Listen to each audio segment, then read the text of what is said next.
皆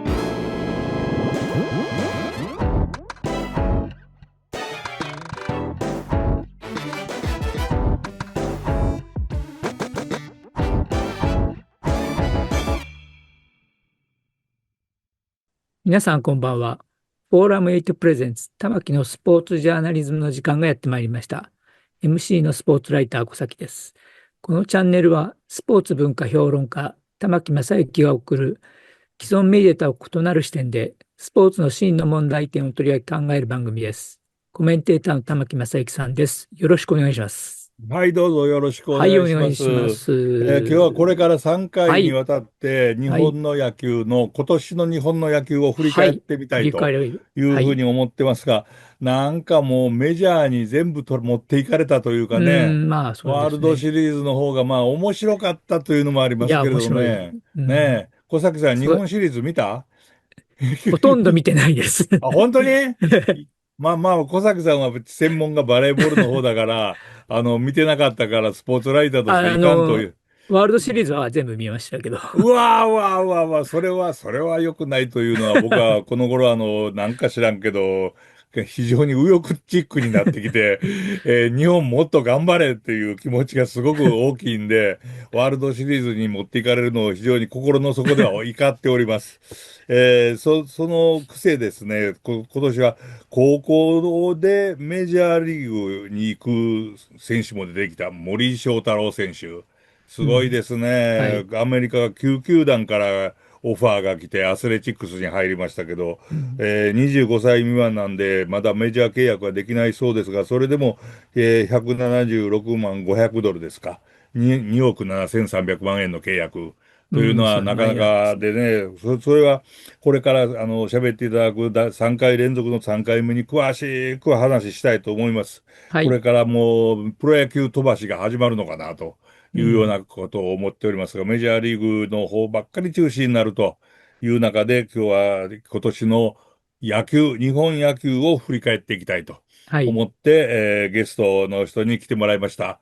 スポーツライター、作家の小林信也さん、よろしくお願いします。はい。よろしくお願いします。それから高校野球それからアマチュア野球のことについて、あるいは日本シリーズのことについて、だったらこの人に聞こうということで、宇治原さん、よろしくお願いします。はい、よろしくお願いしお願いします。ます。宇治原さん、なんかあれですか、日本シリーズは見てるとか、そういう意味でもないんですよね。僕、プロ野球もね、今日も、二軍のキャンプに行ってました。ああ、そうです所か。沢でやってるんですけど、はい。あ、やっぱりはい。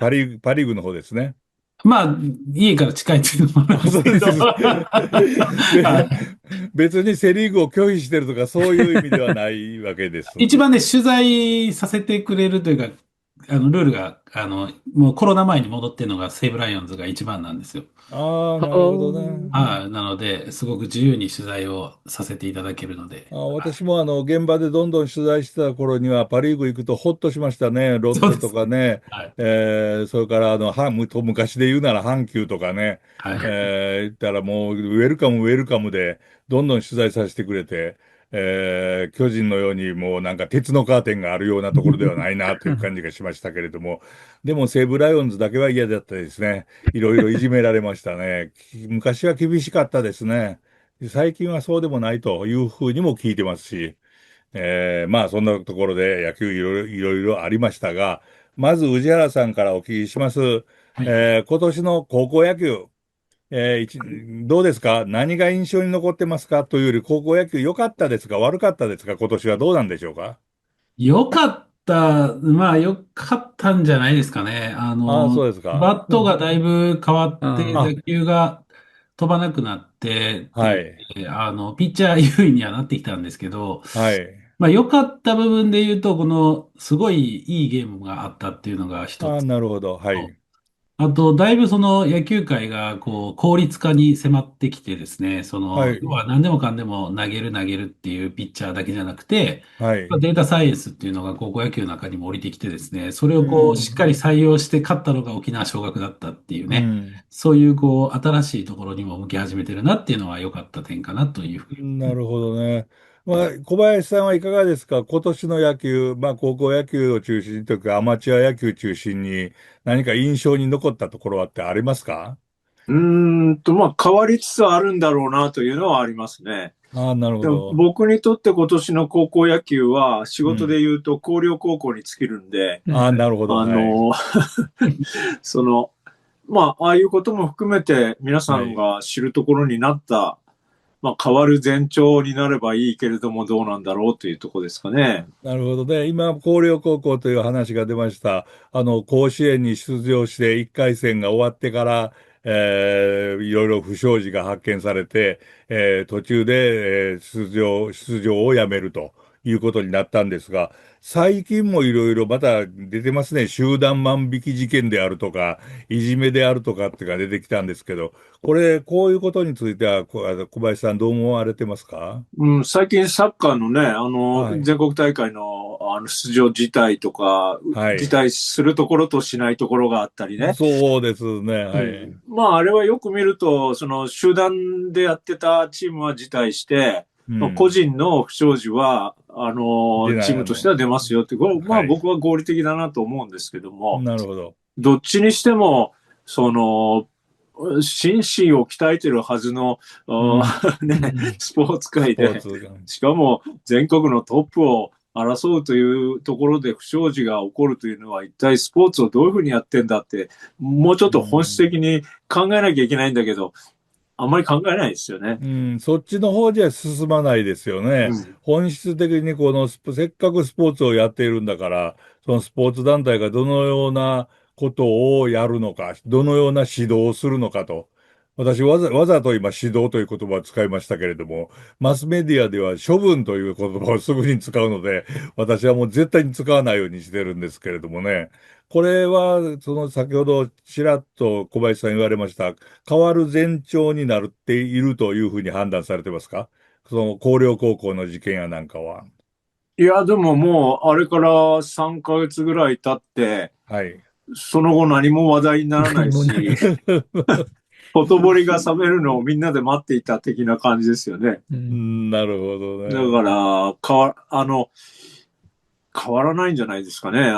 まあ、あこの後ゆっくり話すでしょうけれども、はい。高校野球はせっかくのコロナでね、中止になっはい。たりやり方を変えざるを得なかった、あのチャンスを失ったんですよね。チャンスで変わるチャンああ、スを失ったと僕は思ってるんですよ。なるほど。何事もなく前と同じように再開したっていう、ここがすごかったですよね。うん、せっかく変わるきっかけになるぐらいの大きな事件が起きたにもかかわらず、はい。何もそれがきっかけにならなかったということでうすん。ね。うん、さあ、宇治原さんはそのあたり、広はい。陵高校の事件の含めてどう思っておられますか？まあ、広陵高校の件に関してはね、まあ、ちはい。ょっと広陵高校の監督が、王様になりすぎちゃったところがね、あったはい。かな。すごくね、人間形成に関しては、うるうん。さいというか、細かい監督さんであって、うん。で、広陵高校の選手って大学でもプロでも社会人でも活躍してる選手がすごく多いんですね。多いですね。はで、そい。れはなぜかっていうと、野球の技能だけじゃなくて、やっぱり人間性の部分で評価される選手がやっうぱり多いのん。で、長くうん。野球できるはずだったっていうね、うん。チームだったんですけど、それがちょっうん。とね、ここ本当に数年、ちょっとなんか、まあ、息子さんが部はい。長先生をやって、なかなか監督に対する不満が届かなくなってきている環境はちょっと僕、あうんって感じるこあ。とはちょっとあったんですね。で、あまあ、それあ。が表に出たんですけど、ただ、これが本当に、例えば決勝戦、広島大会の決勝戦ではい。広陵が負けていたら、こんだけ騒ぎになったのかっていう問題があるわけじゃないですか。そうですね。うん。はい。なんで、未来富山高校もね、甲子園出場決まってから不祥事が発うん。覚したりとか、やっぱりなんか高校野球のこの妬み問題というか、はい。そこがなかなか解決されないなっていうのは、なるちょほっとね、どね。はい。だから、その、どういううん。答えが良かったのかなっていうのは、本当に今だけでは答えは出ないような気がしますけどね。なるほど。今、妬みという言葉を使われたのが、はい。SNS という言葉を使われずに、はい。妬みと言われたのが、私は非常にいいなっていうか、適はい。切だなと思ったんですけれどもね。はい。小林さんいかがですか？その綱領の今の、なんとか、もううん。問題がもう沈静していることも含めて。そうですね。熱しやすく冷めやすいっていうか、話題になるかならないかっていうことだけで今の世間が動いてるみたいなね。これはスポーツに限らないと思うんですけど、まあ僕、宇治原さんの熱心なご活動も、それこそ SNS でも拝見しててね、今日も、僕は宇治原さんが高校野球を、こう、現場と携わりながら変えていこう、そして少しずつでも変わってるんだぞということを発信されてることには、本当に敬意を持ってるんですが、ただ、やっぱ本当にざっくり変わらないと、いけないんじゃないかなと。単純なことを言うと、もう朝日新聞が、会社が傾いて、もう主催はお手上げみたいにならないと変わらないんじゃないかなと。でも、そうなった時、じゃあ誰が主体性を持って、これ、改革していくのかっていうと、高野連って実態があるようでない組織なので、しかも、本来なら、じゃあ、中心になるはずなのが広陵高校の監督のようなね、高校野球界で重鎮と言われている人たちが中心にならなきゃいけないんだと思うんですけど、そういう人たちが一番なんかその悪い部分を持っちゃっていたみたいなところで、すごい厳しい状況だと思うんですけど、宇治原さんどうでしょうか、今の小林さんの意見は。まあ、そうですね。なんか、僕いつもこう違和感を感じるのは、甲子園の舞台でやっていることと、地方の高校野球でやってるところにすごく乖離があるんですよね。なるほど。だから、例えば丸坊主の話があるんですけど、丸坊主って実は地方大会に行くと丸坊主率の方が7割、6割、7割、丸坊主じゃない、髪型自由の方が多いんですよ、圧倒的に。髪型自由な方が7割ですか？ 7割ぐらいなんですけど、圧倒的に多いんですよ。そうなりましたか。はい。でも甲子園の方が圧倒的に丸坊主が多いわけじゃないですか。なるほど。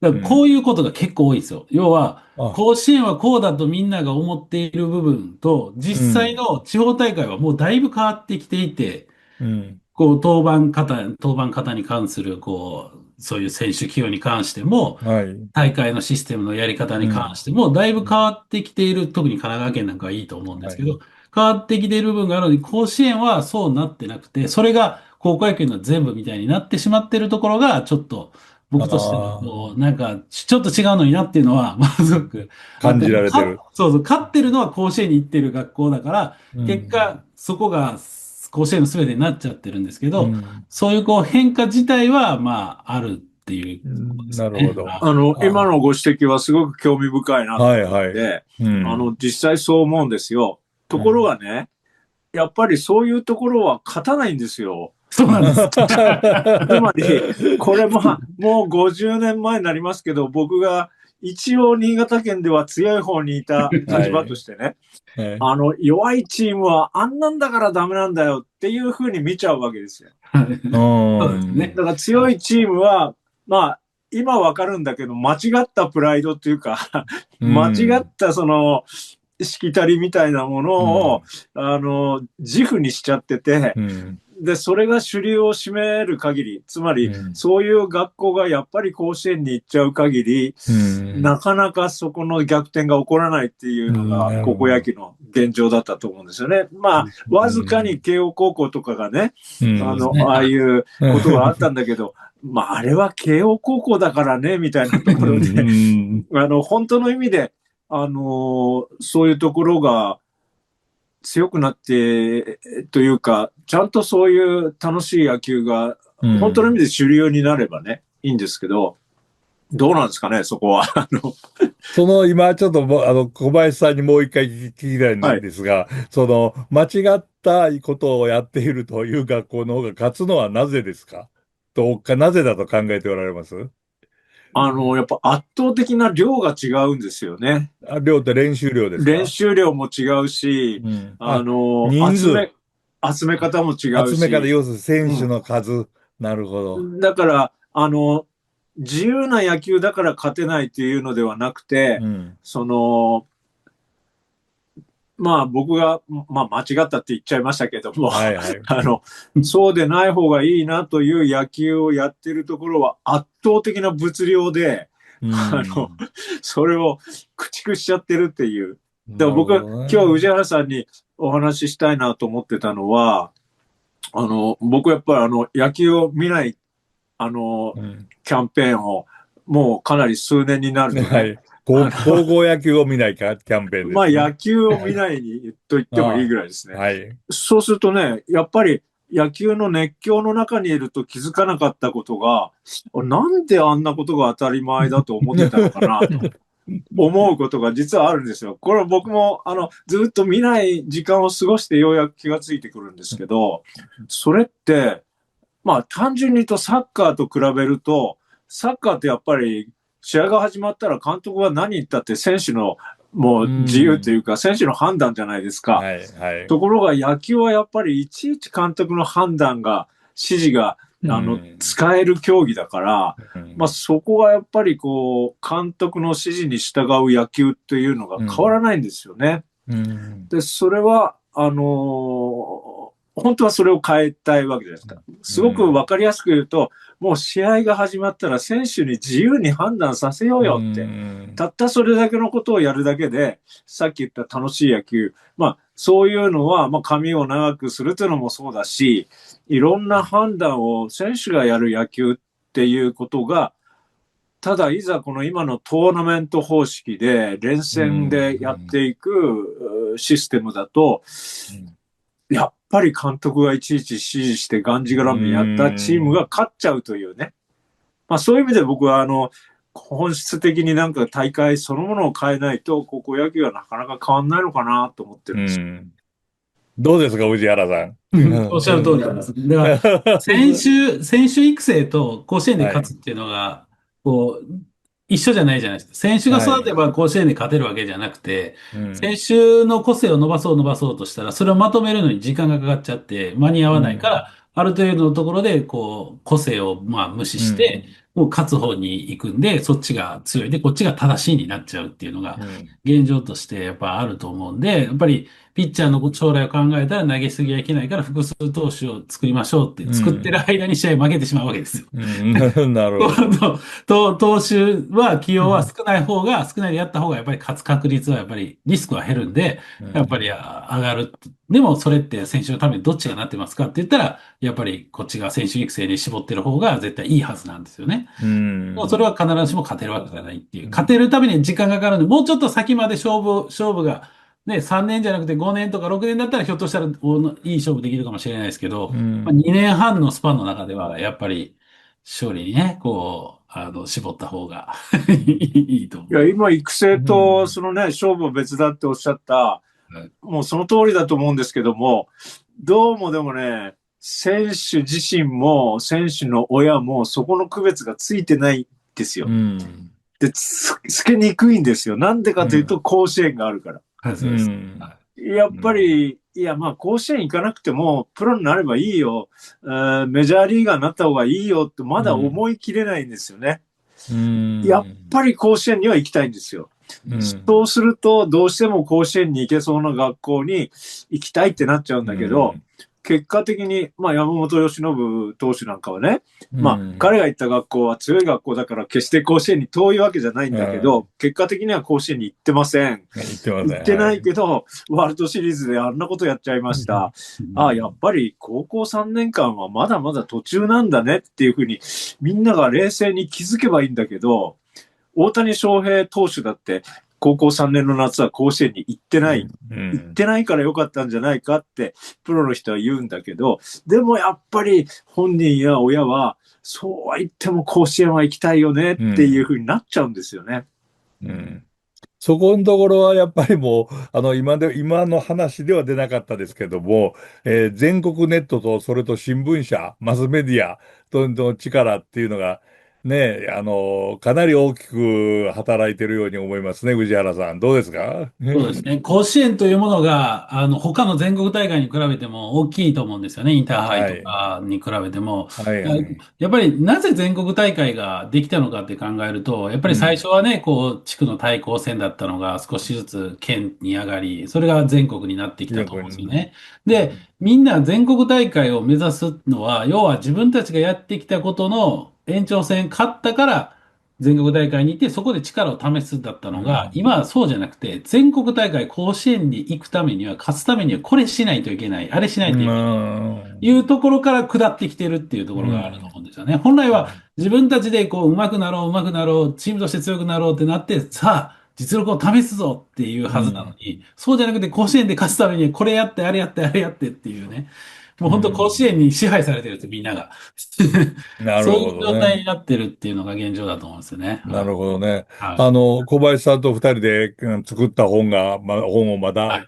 宣伝しますけれども、真え夏の甲子園はいらないというのは、これはやっぱり正しかったんですね、この主張はね。いや、今、宇治原さんが言われたように、高校3年の夏が一つのピークになっているってことがすごく野球界には問題なんですよね。そうです実ね。際にはピッチャーだってバッターだって、早熟な子は20歳ぐらいでこうかなり上に行くんだけど、プロ野球で活躍する人っていうのは25歳から30代に入る手前ぐらいが一番こう伸び盛りなわけですから、18でそんなにね、こう、競馬で言えば叩くっていうかね、そんな必要はなくて、それ考えると、まあ僕、タムさんがおっしゃったように、まああれを新聞社と NHK で一生懸命ビッグイベントにしてるわけですけど、まあ僕も甲子園を目指したものの一人としてノスタルジーはあるんだけど、あの熱狂を一度冷まさないと、日本の野球はきちんとした形にならないんじゃないかなと思ってるわけですね。で、今、宇治原さんの話聞いてて、やっぱり思ったのは、高校生年代から大学生年代ぐらいが、一貫教育をするような指導システム。それってサッカーでいうユースだったり、まあ J リーグに上がる前のね、そういうシステム。だから高校ではできないんですよね。今、中学、高校一貫校多いですけど、例えば高校、大学一貫教育なのか、それをやっぱり地域のクラブとしてやって、そのままプロにつながるような仕組みになるとか、その方が健全だなって今改めて思いましたけどね。まあ、どうですか、宇治原さん。そう、もう小林さんの意見にその通りですけどとしか言いようがないと、私は思ったんですけれども。そうですね。だから例えば大学に行かないと野球ができない状態になるわけじゃないですか。ってなると勉強もしなきゃいけないっていう状況になるので、野球やる子は勉強もするようにはなると思うんですよ。もちろん特待生とかは起きますけど、だから結構大学がどっちかというと甲子園の大会が大学の全国大会になるようにすれば、高校がもうちょっと緩やかなものになって、そこでもっといいものがね、大学、アメリカってそうじゃないですか、大学。アメリカはそうですね。そうじゃないですか。だからそうなった方が、高校だとちょっとピークを早めに作りすぎしすぎてるんだよ。はい。確かにそうですよね。大学生年代ぐらいが今の高校野球の熱狂だったらまだいいってことですね。まだいいと思いますよ。勉強もしなきゃいけないし、大学行けないと野球できないってなるから、野球選手勉強もすると思う。僕はまあ以前からずっと思ってたのは、むしろもっと上のね、社会人も含めた、まあ、なんなら今の時期だったらプロ野球選手だって入れるでしょっていう、例えばオール新潟とかオール東京とか、そういうもう高校生はそこに一人か二人は入るかもしれないけども、もう大学、社会人年代が中心になる大会を、都道府県民が一生懸命応援するみたいな、まあそっちの方が健全だし、なんとかそうならないかなってずっと、まあそこは僕の夢なんですけど、かつては都市対抗野球にもありましたね。オール大阪とか、オール神奈川とかね、そういうチームが出ているという時もあったんですけれども、なかなかそうはいかないっていうところで、それこそ甲子園の熱狂というのは今でも朝日新聞と NHK が必死だってやってますけれども、それを飛ばす人間も出てきましたね。もう要するにメジャーにも行っちゃおうという、まあ、湘南高校の森章太郎君ですか。彼なんかも、こういう選手っていうのはどうなんですか、宇治原さん。これからもたくさん出てきそうなんですかね。たくさんは出ないんですけど、高校野球を飛ばしてメジャーに行きたいと思う子は増えると思うんですよね。要するに高校野球で今言われましたけど、甲子園を飛ばしてというか、甲子園が目標ではなくっていうことですか。はい、それも出てくると思うんですけど、まあ、森君の場合は、まあ、高校はね、日本なので、あれなんですけど、森君に関してはね、ちょっと特殊なところもあるんですよ。彼自身のパーソナリティっていうのが。というのは、もう彼自身がものすごくもう本当にアメリカっていうものに対する、はい、メジャーリーグの憧れっていうのよりも、もう本当にアメリカが多分彼自身好きだったと思うんで、はい。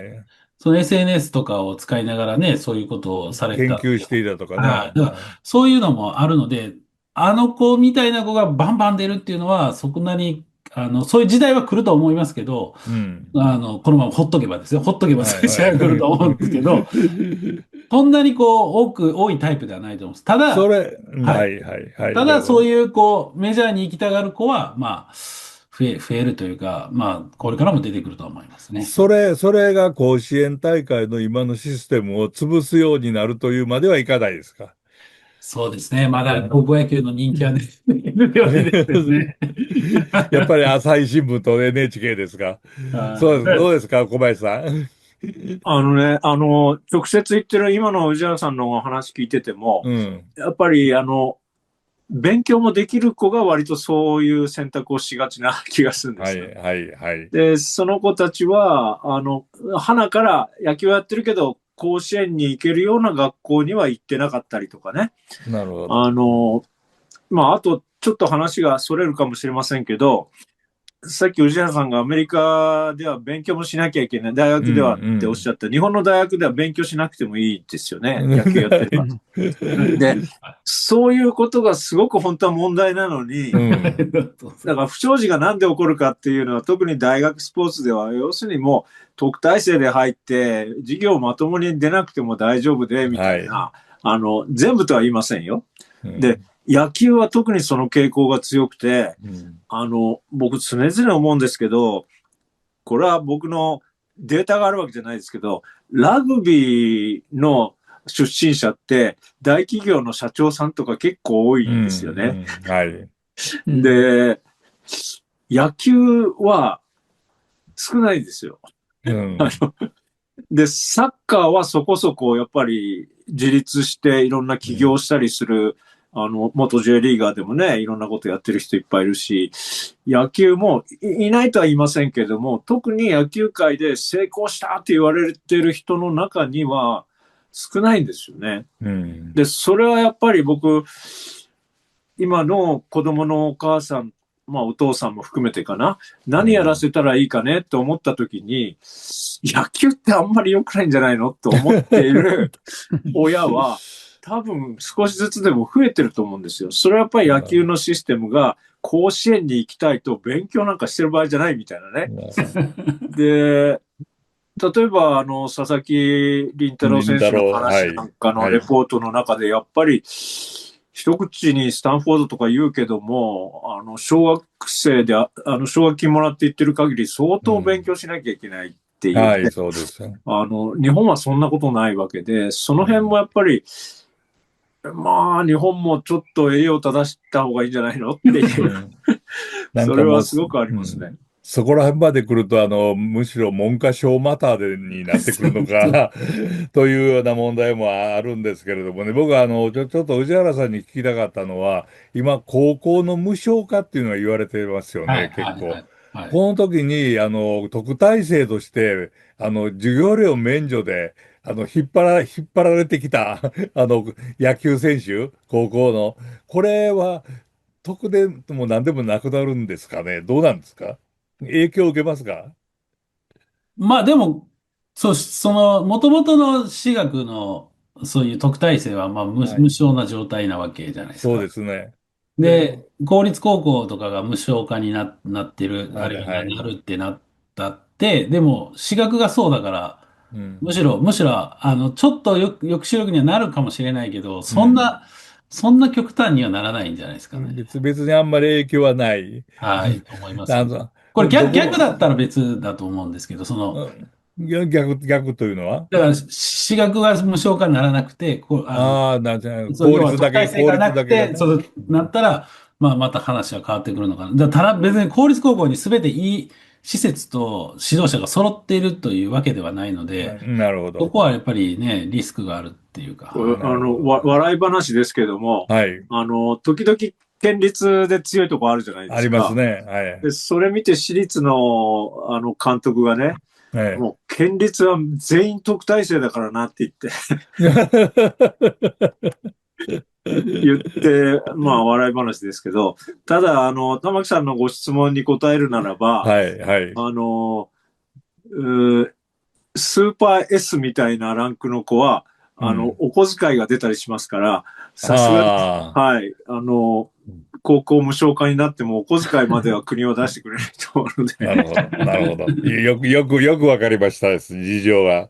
というようなことで、高校野球は、まあ、結論から言えば、もう、朝日新聞社と NHK が、ここら辺で何か問題提起をジャーナリズムとしてやってもらえないかと。で、そこに宇治原さんも小林さんも、その委員として入っていって、意見をいろいろ言って、変えていくと。そういうことにならない限り、日本の野球は良くならないと。一応、ここで結論として止めておいてよろしいですか。まだ2回目、3回目の討論やりますんで、そちらで続けて喋りますんで、この辺でまとめたいと思います。小林さんよろしいでしょうか。はい。ありがとうございます。宇治原さんよろしいでしょうか。そうですね。僕や小林さんが入るようになれば、日本高野連もすごいと思う。みんなで入りましょう。そしたらね。ということで、1回目の討論はこれで終わります。はい。それでは皆さんご覧いただきありがとうございました。次回のフォーラム8プレゼンツ玉木のスポーツジャーナリズムは、今週のテーマ、日本の野球2025を振り返る、すべてはメジャーへの道なのかのエピソード2、ワールドシリーズはドジャースが優勝、あなたは日本シリーズを見たかです。引き続き宇治原さんと小林さんとともにお送りします。それでは皆さん次のエピソードでお会いしましょう。さようなら。